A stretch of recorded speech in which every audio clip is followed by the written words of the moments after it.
Hi, this is Shane Starr from Philosophical Reflections on Religion.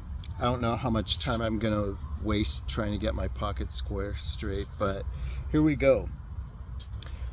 Today we are discussing the nature of dreams. Earlier this morning, I raised a question. If we awaken from a dream that we were talking to God or a messenger of God, did we dream that we were speaking with God, or was God speaking to us from a dream?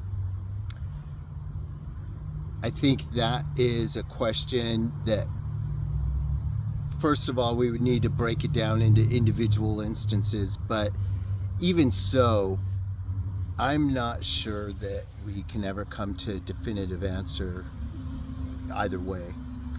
Now, that being the case, I think there is much more to say about the matter, and I think there's a much more interesting message that can be gained from exploring this phenomenon.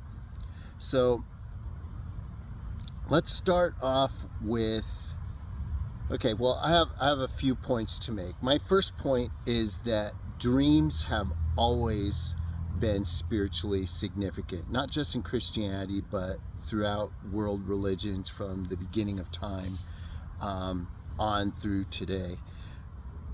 Let's go with the Bible and bring up some examples. I have a few written down here in my notes. We experience, many of us, I myself have experienced this. We have experienced dreams of our loved ones who have passed. We have, some of us experience dreams of angels, or worse, sometimes of demons. In Scripture, we have Jacob's ladder, and that was in the Old Testament. And then we had Joseph being told in a dream to still accept Mary even though she was pregnant and they weren't with one another. We had Joseph, the other Joseph in the Old Testament, who had dreams regarding his 12 brothers that later became true. And Pharaoh having dreams likewise that Joseph had to interpret for him. And then later in the Old Testament, Daniel interpreted the dreams of another ruler. We had the Magi at Jesus' birth being warned in a dream. Now, does this mean that the Bible treats every single dream as divinely inspired? No. But it never assumes that dreams are meaningless either. So I think it's fair to say that some dreams can be important messages, some less so, and maybe some not at all. But moving from Scripture to science, we know from scientific studies that dreams appear to help with rejuvenating the brain, memory, emotional regulation, integrating various experiences, helping solve problems. All these things are good. They're scientifically shown to be a positive function of dreams. Now, this being said, I don't think that says anything one way or another about spirituality.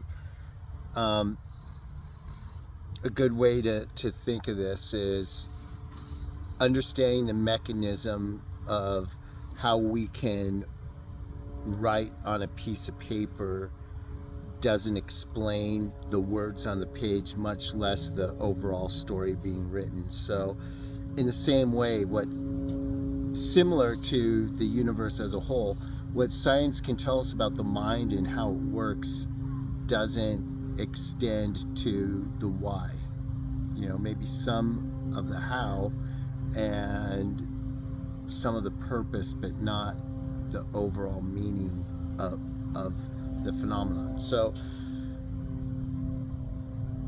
I think when we look at the mysterious nature of dreams and then the scientific nature of dreams, we can conclude that dreams can be a positive force, and I think from experience, dreams can be troubling and a negative force too. Our question is, are they religiously significant?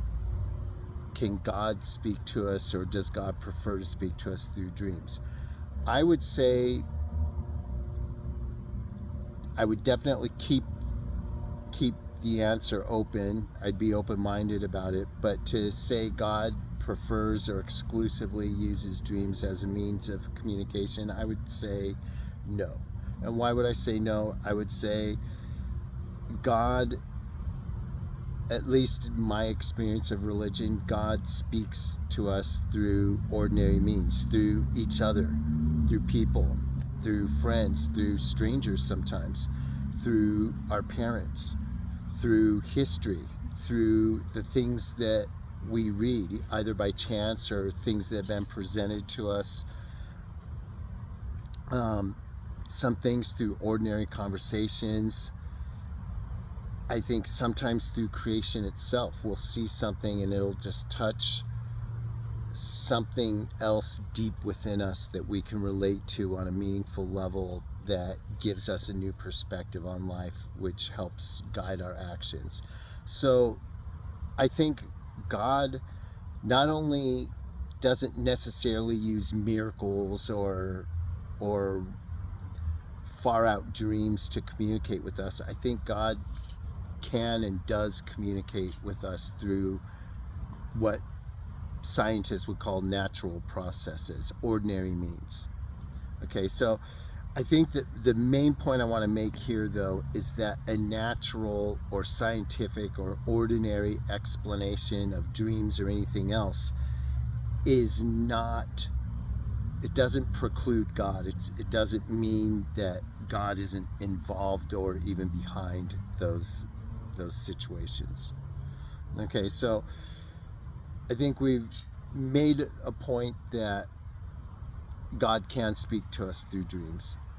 But if we receive a dream that seems to give us some sort of message, how can we discern it? How do we know whether it's from God or maybe from a diabolical source, or maybe nothing at all to really worry about? I think instead of asking who the dream is coming from first, I think we need to go straight to the dream itself and its message to us, and ask ourselves, what is this dream asking of me? Summarize the message, compare it against reason, compare it against scripture, compare it against your conscience, compare it against your deepest values, and simply ask yourself, does this dream give me a message that leads me more further along the lines of truth, love, forgiveness, humility, reconciliation perhaps? Or does it give us a warning that we need to listen to for our own good or for the good of someone we love? Or is it a dream that tempts us towards jealousy, anger, resentment, despair, maybe pride? So again, I think from there we can decide probably who or what sent us the dream. But I think before we jump to that, we need to just ask, A, what the message is, if there is one, and B, whether it helps us. I know when I had dreams of speaking with my dad, who has passed, what we talked about was superfluous. Like it wasn't anything beyond what either of us have already talked about before. It wasn't anything out of the ordinary. We were just sitting on a bench, somewhat like you would sit on in an indoor basketball game, and we were just talking for a while, hugged, said goodbye, with the thought that we'll see each other again. And I think in a way, to me, that told me that,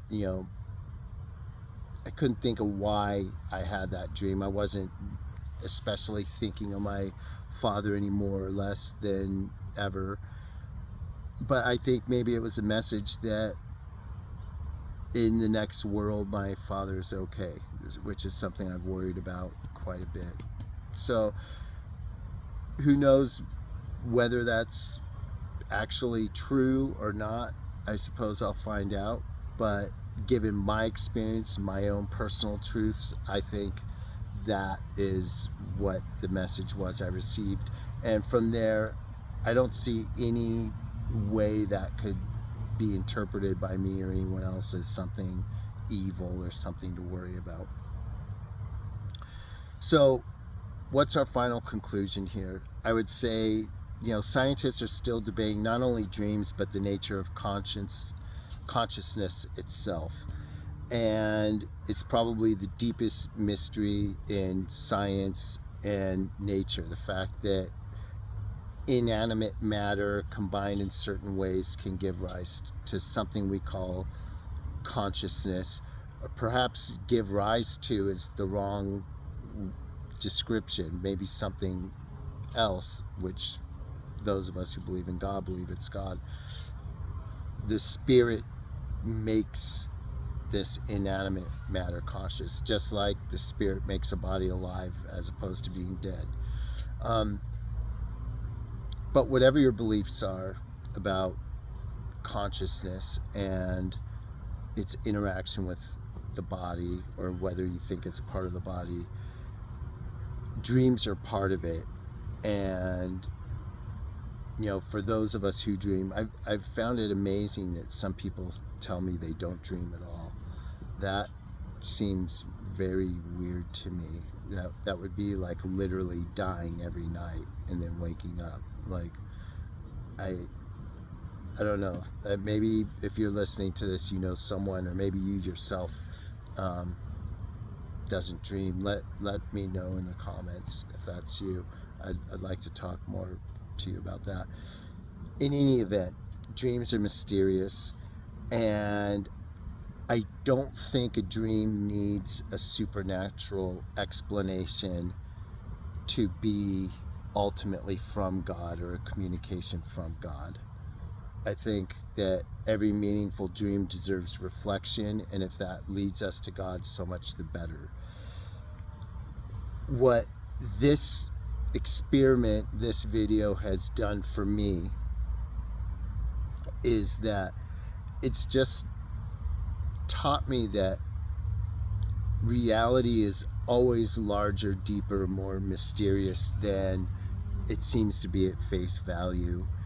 And I also think, with regards to dreams or anything else that comes up in our lives, the more close we grow to God, the more we are in constant communion with God, the more we experience God's presence.